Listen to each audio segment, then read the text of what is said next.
This is Mark J. Boone, Assistant Professor in the Department of Religion and Philosophy at Hong Kong Baptist University. This is a video abstract from my article, The Empirical Aspect of Augustine's Epistemology, an article published in the journal Augustiniana in the year 2021. So, Augustine is associated with the rationalist tradition in epistemology, and particularly with Platonism. This is correct. But there is an underappreciated and very important empirical aspect to Augustine's epistemology, which I clarify in this article to the best of my ability. Now let's first make sure we're clear on the terms. The term rationalism could mean the theory that knowledge comes from the mind rather than from experience, particularly sensory experience. Or it could mean the theory that we have innate ideas not derived from sensory experience. Or it could mean that particular tradition in early modern European philosophy that was committed to those views. This would be people like Descartes, Leibniz, Malebranche, Spinoza. Empiricism, the term empiricism, similarly, could mean all the corresponding theories to those definitions of rationalism. It could mean the theory that knowledge comes from experience, especially sensory experience. Or it could mean the theory that our ideas are all derived from sensory experience, that we do not have any innate ideas. Or it could also be the complement to rationalism in that final sense of the term rationalism. That is, empiricism could mean the tradition in modern European philosophy that was committed to these views. People like Thomas Hobbes, John Locke, David Hume, and George Berkeley. Now, I'm interested in these terms in the broadest of these senses, the first one. The first ones in each case. Rationalism means a theory that knowledge comes from the mind rather than from experience, particularly sensory experience. And empiricism means the theory that knowledge comes from experience, particularly sense experience. Now, Platonic epistemology, Plato's epistemology, and the epistemology of his followers, going back at least as far as Plato's Meno, is on the rationalist side of this question, and Augustine is with Plato in that particular question. Augustine's epistemology is rationalism in that it considers knowledge to come from the mind rather than from experience. Or maybe you should say through the mind from God, but at any rate not from experience. Now, there's still an empirical streak to Augustine's epistemology, and it's a pretty important one. Some of our knowledge comes, at least in part, from or through experience. And hey, there's a lot of theology there. Let's get to that in just a moment. First, Plato. Let's make sure we're clear on the comparison contrast with Plato. Even Plato's epistemology can be characterized as having an empirical aspect. But with Augustine, I think the empirical aspect can be understood to be somewhat more pronounced. The truth about God, the soul, and right and wrong is learned largely through history, and particularly through the incarnation, through the ministry of Jesus, through things that happened at a particular place and time in human experience. It's because of what Jesus did that we were able to have knowledge. So the empirical aspect of Augustine's epistemology, as it turns out, must still be understood in largely rationalist terms. Now, I think that we can compare and contrast Augustine here to Plato and also to someone else from the modern era, Kant. So Kant took the philosophy of the rationalists and the empiricists, and he did some work integrating the two.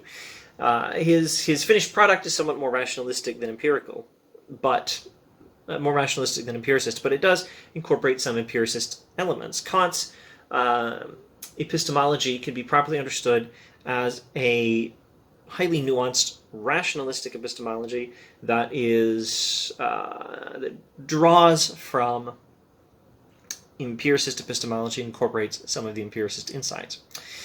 I suggest that Augustine does something similar. He's a Christian representative of a broader epistemological tradition which includes Kant and Plato, and which considers knowledge as coming from the mind yet requiring input from experience. And if you look at Plato, you carefully enough, you do find that his epistemology does account for knowledge coming not from experience, but at least through experience, or at least in some fashion incorporating experience. Knowledge involves experience. Sensory input is part of how we recover our knowledge of the forms in a good Platonic epistemology. So a better understanding of Augustine's epistemology, I think, is pretty important for understanding Augustine, for understanding epistemology, for comparing and contrasting Augustine's work with that of other people like Kant and Plato.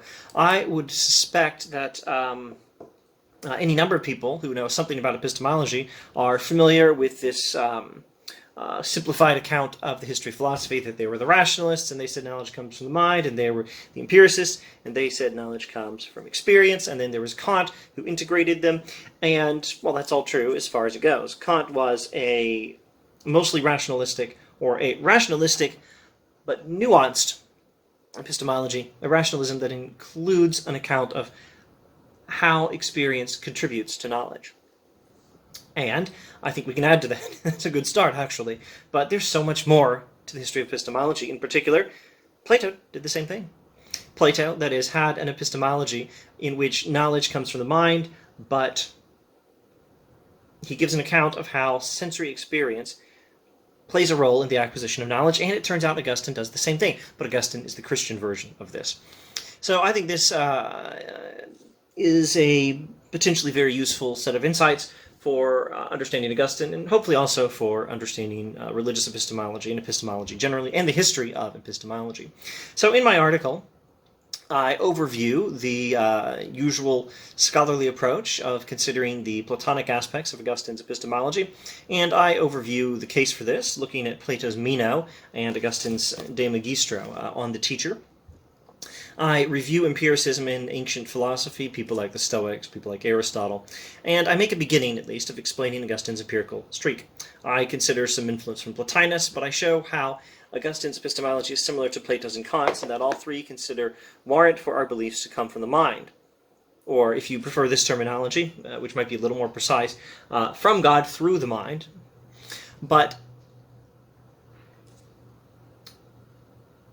employing input from experience. And it is a Christian version of such a nuanced rationalism. And I go over this in various Augustine books. I don't just stick with these early writings. I can't hold up every book I looked at. I'm not even sure I have all of them on my shelves, but I know I cover this. I look at De Trinitate, I look at City of God, and some other texts. Okay, so the empirical aspect of Augustine's epistemology, and I